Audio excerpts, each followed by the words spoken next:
Hello, and welcome back to Glitterature Alley. Here we are once again at the bottom of the down staircase in the permanently sequestered remainder section of an unnamed local library which may or may not have two lions couchant poised and patiently waiting for me to dust off another book that has fallen behind the shelves here in my new corner in the permanently sequestered remainder section, just adjacent to the sanitarium, but still with a glint of a view out the murky barred windows onto the alley that I call Glitterature Alley. So welcome back to Pulitzer Who, where I, Tootight Lautrec, the drag laureate of the sanitarium and master mistress of Glitterature Alley, talk about some of the books that may have been forgotten by history that have won the Pulitzer Prize. So today, we will pass the torch from the first winner of the Pulitzer Prize for the novel, Ernest Poole, for his book His Family, and say hello in 1919 to Booth Tarkington for his book The Magnificent Ambersons. We'll skitter quickly past 1920 because there was no award given that year, all the way to 1921 and say hello to Edith Wharton and congratulate her on her prize for The Age of Innocence. And then, oh, what, you again? Booth Tarkington? Yes, he won again in 1922 for his book Alice Adams. Congratulations again. And we'll go right on to MacArthur and congratulate her for her 1923 win for her book One of Ours. And finally, we arrive at, who's this? I don't know. Margaret Wilson, who wrote The Able McLaughlins, which won the Pulitzer Prize for Fiction in 1924, or, as I've noted, our persnickety Dr. Franken-sonnet has perspicaciously pointed out that it's called the Pulitzer Prize for the novel, and it was called that from 1918 to 1947. They didn't change the name to the Pulitzer Prize for Fiction until 1948 to allow for short story collections, novellas, and novelettes, which if I ever have a girl band or a boy band or a girly boy band, I may call it the novelettes. But as I mentioned in a previous video, the finalists for the Pulitzer Prize were not announced until 1980, and normally there are 3 that are announced. But until 1980, nobody knew who may have been in the running. So we can look at whatever American-centric novels were published in 1923, the year before 1924, obviously, when this was awarded, to get a rough idea of who may have been in the running. And it's quite an interesting list. Cain by Jean Toon was published. Flaming Youth by Samuel Hopkins, which apparently was a shocking novel about the sexual urges of young jazz-age women. There's also The Girl from Hollywood by Edgar Rice Burroughs of Tarzan fame. The Great American Novel, and yes, that was its title, by William Carlos Williams of the Red Wheelbarrow fame. And I'll give you a link in the description box so you can hear him reading his short poem, The Red Wheelbarrow. There was A Lost Lady by MacArthur, Salome of the Tenements by Anzia Yezierski, Stella Dallas by Olive Higgins, and Through the Wheat by Thomas Boyd. Now, if you're not familiar with the writer Thomas Boyd, you're not alone. But I will tell you that Brian from Bookish's first book that he published was an exemplary biography of Thomas Boyd, and it is well worth the read. So if you're interested in writers like F. Scott Fitzgerald or other writers in the 1920s, if you're interested in the trials and tribulations of what it might be like to be a writer trying to make a career out of writing, or if you're interested in the communications of writers with other writers, or writers with their editors and publishers, or even if you're interested in other not well-known writers who have fallen behind the shelves of literary history, such as Thomas Boyd's first wife, Peggy Boyd, who published under the name Woodward Boyd, then this is the book for you. But we are not here to talk about Thomas Boyd. We are here to talk about Margaret Wilson's The Able McLaughlins. So I had a difficult time finding this book even in my dusty old library here, and so I ordered it online, and this is one of those print on demand things. I do not recommend it.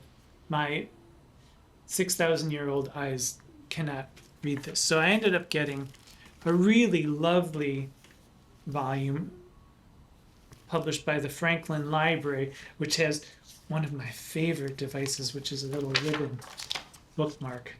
I just love these. So this is the book that I got, and I don't ordinarily like hardcover copies, but here we are.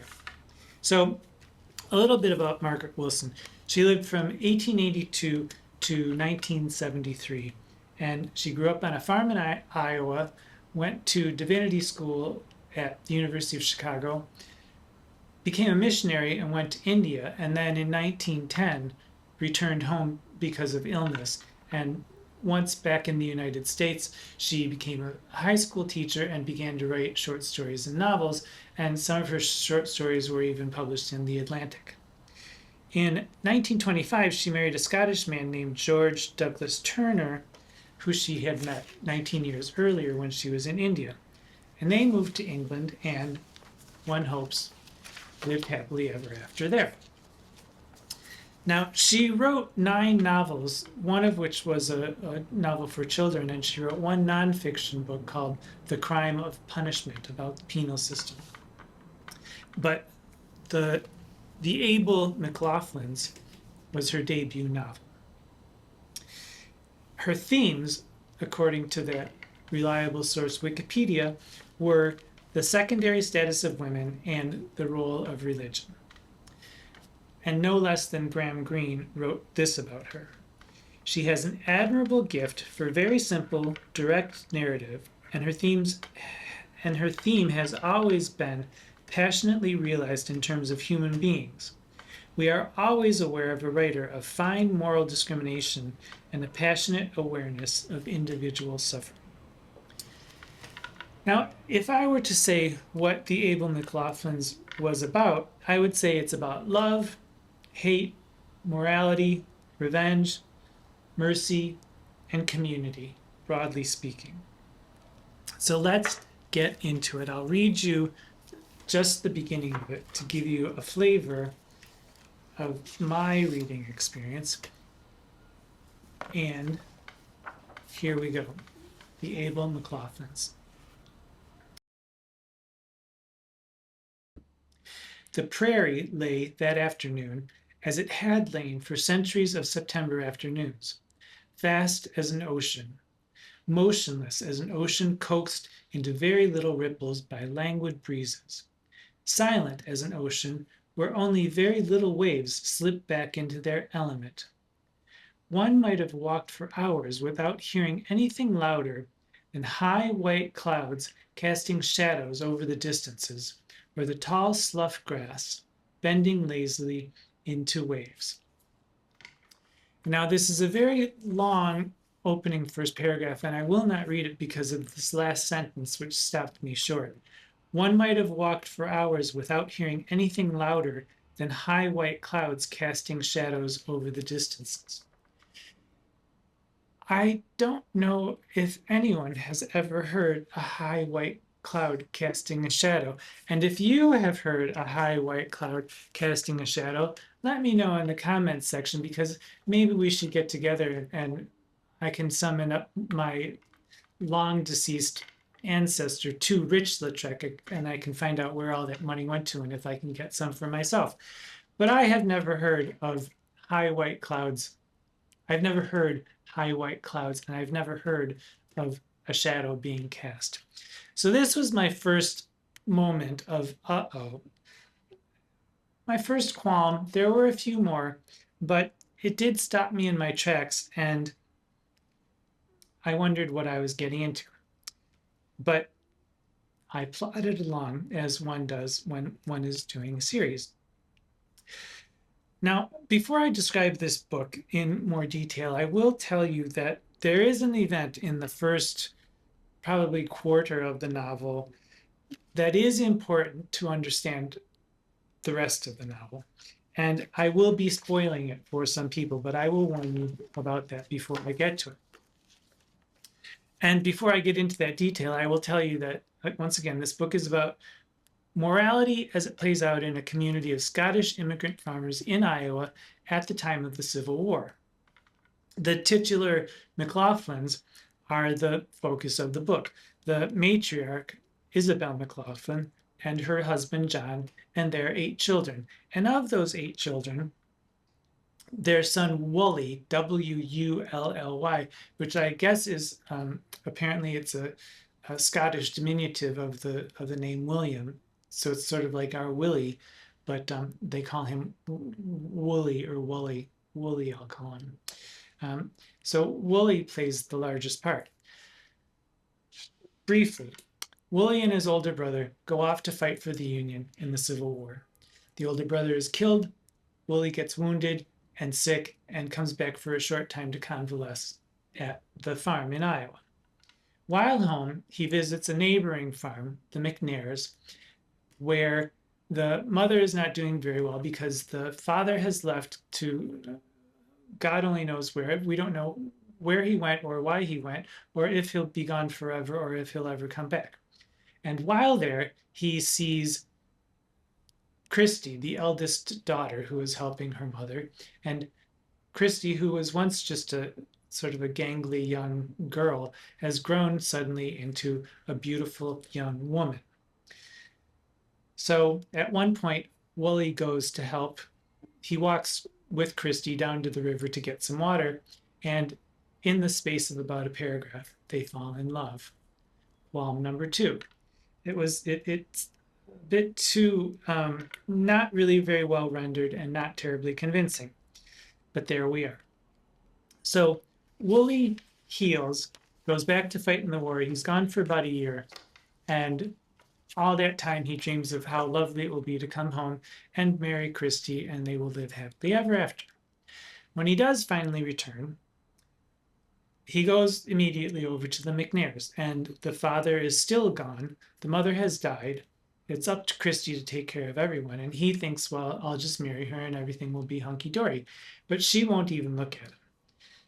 She ignores him. She won't speak to him. She avoids him every time he comes near, and he doesn't know what's going on. So he comes again over the course of a few weeks, a number of times, and he gets the same treatment each time. And at one point, she even bars the cabin door and sits down with a shotgun behind it. So he doesn't know what's going on. So he asks her younger brother, what the heck's wrong with Christy? The younger brother says, I don't know. She cries all the time. There's something wrong with her, but I don't know what it is. Then one day in church, he happens to catch her looking at him, and he knows from that glance that she loves him truly and deeply. Qualm number 3. Now, I know eyes can be expressive, but it's a little bit too much for me at this point. And then, spoiler. If you don't want to know about this, click off now. Wooly's trying to figure out what's wrong with Christy. He's lounging in a field under a tree, and along comes his distant, dissolute cousin, Peter Keith, who is also a cousin of Christy's on the other side. So Wully and Christy are not cousins, but Peter Keith is a cousin to both of them.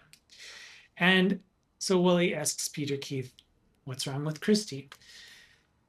And in the jigs and the reels, Peter comes out with it that he wanted to marry Christy and got her into trouble by, we discover, forcing himself upon her, which is we call rape. And Wooly's incensed. He wants to kill Peter. He runs after him, but Wully is on foot. Peter's on the horse. He escapes. And Wooly's in a quandary because he wants to kill Peter. Well, if he kills Peter, the family, the Keith family, is quite close to the McLaughlins, and he doesn't want to hurt them. And so if he kills Peter, the mother will go crazy with grief. If he kills Peter, the community will be torn apart. And if he kills Peter, it will ruin his own life because he'll obviously be caught and go to jail. So he's in a bit of a quandary, and he decides that that night he'll go over to the Keiths to say hello. And while there, Peter's giving him sort of the side eye, but he calls Peter outside alone and tells Peter, look, you've got a choice. Get lost forever or get killed. Peter leaves that night. No note, no nothing. His mother goes crazy with grief, but the coast is clear. Woolley finally convinces Christie to marry him, and he takes on the full shame of her pregnancy and raises the child as his own. Okay, so at that point, it seems like they may live happily ever after. Isabel and John McLaughlin are at first deeply ashamed of Woolley for getting Christie pregnant, taking advantage of this girl who's all alone. Her father's gone, her mother's dead, and he took advantage of her and got her pregnant. But somehow Isabel kind of figures out what really happened. And here's where Christian charity, pity, mercy, and forgiveness begins to play a part in this novel. And it's really quite lovely in a lot of ways. And so time passes, and then in chapter 14, something happens. On page, where is it? On page 154 of a, I think, 222-page novel, 223-page novel. Something happens, and I won't tell you what that is. But something happens that activates the whole community, that upsets the bucolic peace of the land, and that drives the narrative to its close. And at this point, I went from sleepy observer to avid reader to find out just how the situation resolves. And when it does resolve, it's not at all what I thought would happen. So it was really quite an amazing experience, this last third of the book, which turns philosophical, but not in an imposed by the author from on high sort of way, but by a bubbling up from character sort of way. So the last third of the book is really rather strange and remarkable. And it made me think about event in fiction. There are always large events and small events in any kind of fiction. And in some fiction, you know what's going to happen at the beginning. And the joy in reading is in finding out how what happens. But in a linear narrative, like we have in The Able McLaughlins, you kind of stumble blindly along through events both large and small to see how these events lead to what one hopes is the satisfying close of some kind. And in The Able McLaughlins, the descriptions of farm life certainly involve things that happen. It delivers characters who arrive on the scene. It opens the field for conversations to occur, for information to be divulged, for personalities to emerge, and for those personalities to act upon one another in the other characters' lives and in their particular circumstances. But large events set things in motion. They set up expectation and they increase suspense. And while these large, surprising events can be exciting and satisfying, if they don't arise organically out of the personalities and particular circumstances of the characters, then it comes off as fake, imposed, convenient, and ultimately unbelievable and unsatisfying. And I never want to be made aware of a writer who's pondering from above, thinking something like, oh, I think I'll make this happen. In fact, I never want to be made aware of a writer at all while I'm reading fiction. There's no place for a writer in fiction. The story should consume me completely. Which is all to say that this final event in The Able McLaughlins works after chapter 14. And it works really, really well. It's quite remarkable at the end. You finish the book feeling quite satisfied. What did not work for me was the falling in love in the space of a paragraph, knowing from a glance that someone, that true love is alive, or a man confessing to another man that he's raped a woman who the other man is in love with. So these were a few of my qualms. Other qualms involved where the prose got a little bit too purple, and the book began to meander quite a bit in the middle, up until that point of chapter 14. But I did keep reading, and what kept me reading, or what stopped me reading, the first paragraph stopped me reading, but I am genuinely interested in farm life, and so that kept me reading. And she describes it very well, very simply, very interestingly. And Peter Keith's confession of his overpowering of Christie also kept me reading, because I wanted to see how that situation played out between Woolley and Christie. And after that second big event, I was really almost breathless with anticipation to find out what would happen. And because this book is about morality and revenge and mercy and forgiveness and hatred and pity and love and a lot more, it wasn't just events that kept me reading, but it was the emotional impetus that kept me reading as well. So that is my take on The Abel McLaughlins, the Pulitzer Prize winner for the novel in 1924. Now, do I recommend it? Sure. Would I read it again? Probably not, but I'm glad to have read it. Do all you lovely people out there realize that the world is full of wonder? I think you do. And are you paying attention? Let's hope so. This has been Pulitzer Who, and I am Tootight Lautrec. Until we meet again. Mwah.